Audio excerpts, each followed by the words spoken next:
Hello and welcome to the Tanya Augusta Alchemy Community. I'm Tanya Augusta, your alchemy coach.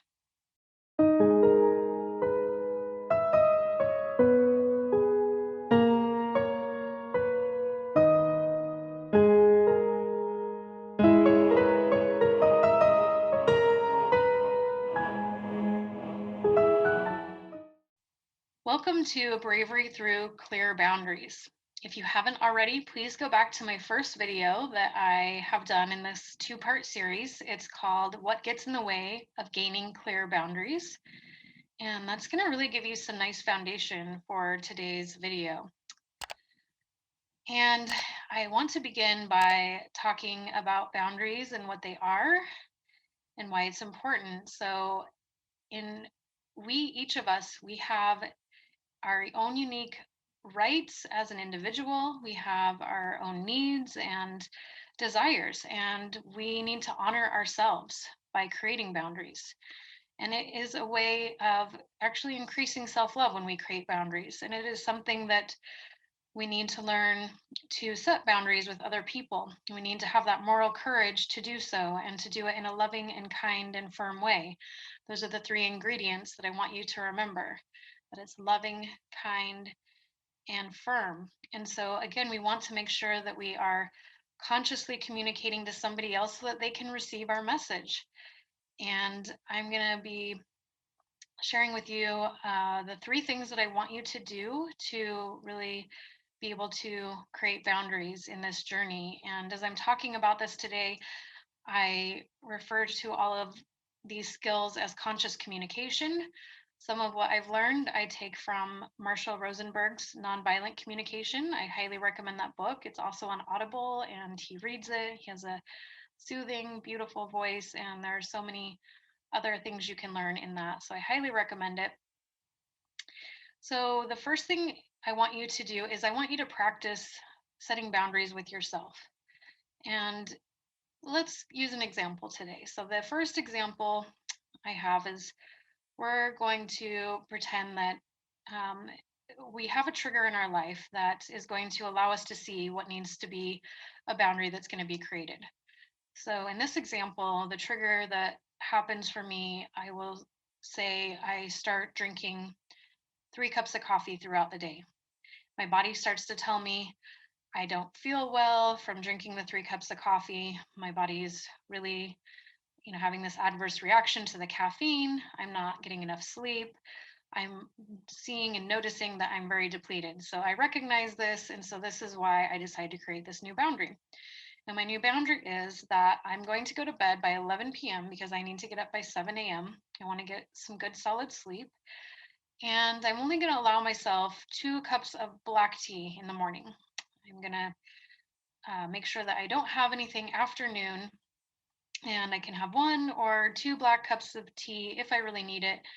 And if I'm tired, if I forget or if I stay up too late, if I go to bed past my bedtime, I don't allow myself to have any caffeine in the afternoon. That's my natural consequence. It helps me to then reset myself, go to bed earlier, because I'm going to struggle through my afternoon being tired and noticing how that feels.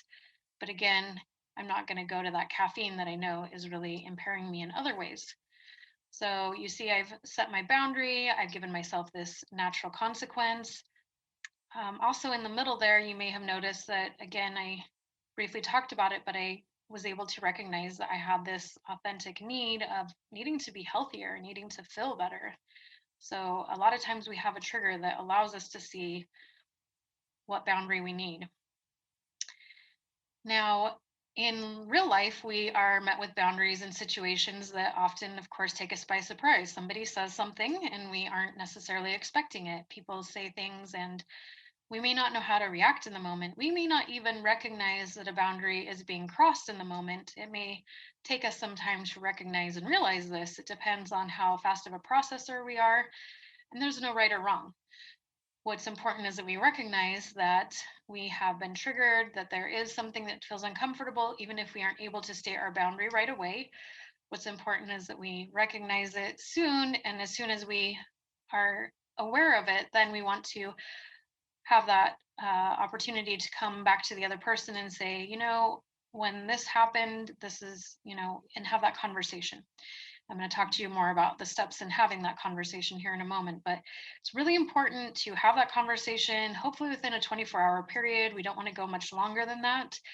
So definitely reaching out to that person and letting them know that you'd like to talk, when's a good time, and not texting about it as people can try and do. We know that that doesn't always go well, so always having a conversation at the very least, on the phone, maybe on a Zoom call if needed, or in person, of course, is always best.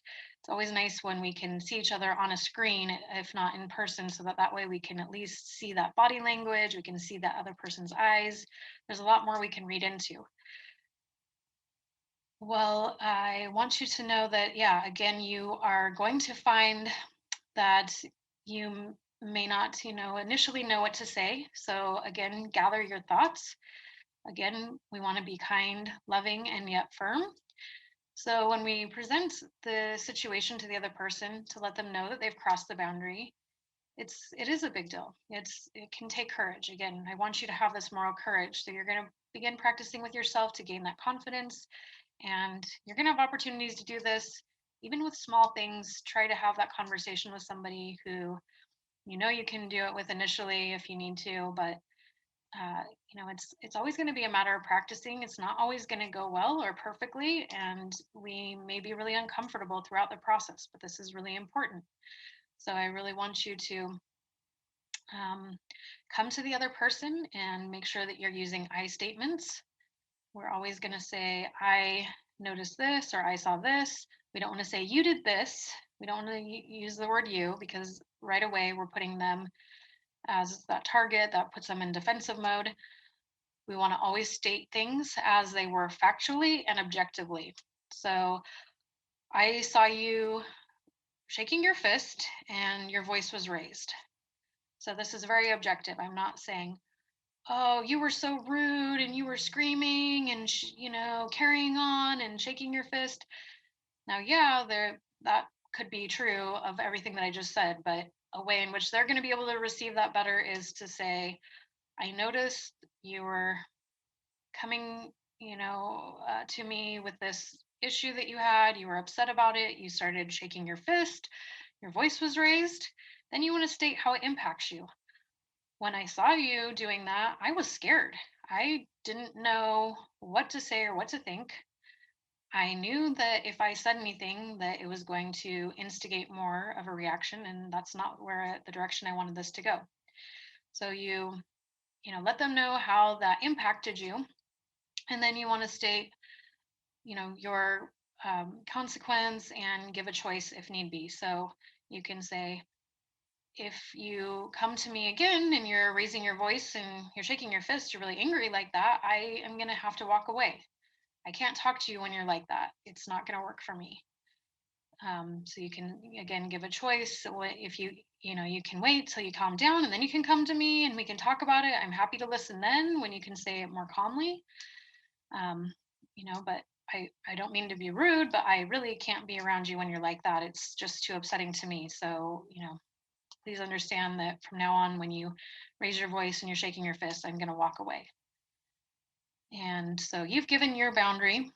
And again, you've done it in a very firm and calm way. Now, I know that I've presented this in a way that sounds easy, and it's taken practice for me to be able to find these words. And in the moment, we may not always do as well. I don't always do as well.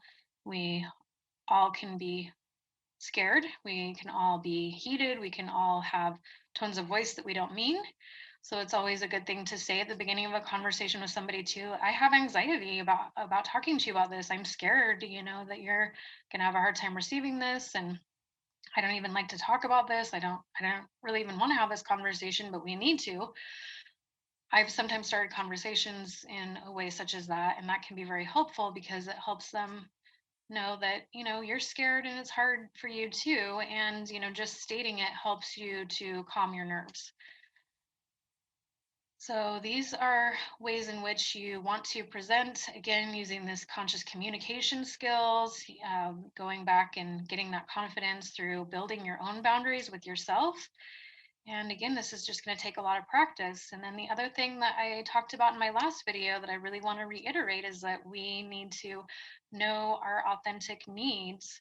We need to know who we are, our authentic self. We need to know our authentic feelings. And that's something that, again, we don't learn often in our families of origin. We grow up in codependent families. We grow up in ways in which we learn how to repress our emotions. We can't honor and recognize them in the moment, and we may not be able to even at times in our lives going forward, because again, maybe this trigger could happen at work, or it's an inappropriate time to have that conversation, or it may feel that way in the moment, whether or not it is. And so we may have to again say, I'm willing to talk to you about this in a couple hours. I'm not available right now, but um, yeah. So we again need to know how it is that we're feeling, and that's something that we often don't know, because the nature of trauma, which we've all experienced, is that we've learned how to numb ourselves from these different traumas.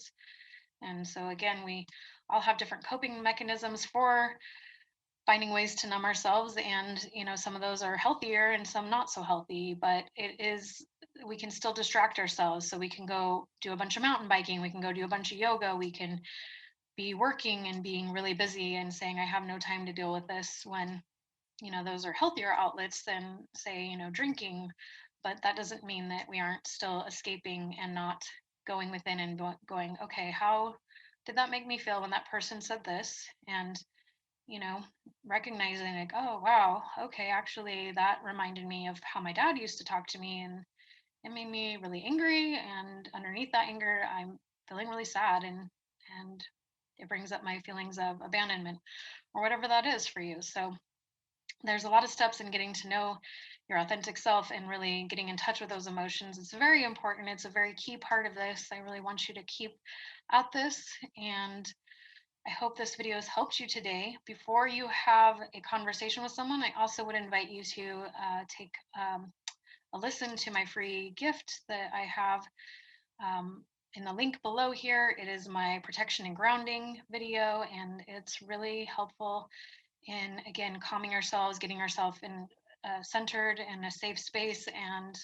a loving space, so that then we can say what we really want to say, and hopefully that other person will be able to receive it in a much more uh, in a better way. And so that way, everybody is happier, and we all get to practice doing this work together. We all want to be able to be and create these functional families in our lives. We are the change that we have been wishing for. I am so glad that you are here wanting to be a conscious creator. Thank you again for your time. Thank you for your likes. Thank you for your subscribes. Thank you for sharing this video. Have a wonderful week, and I will see you soon. Take care.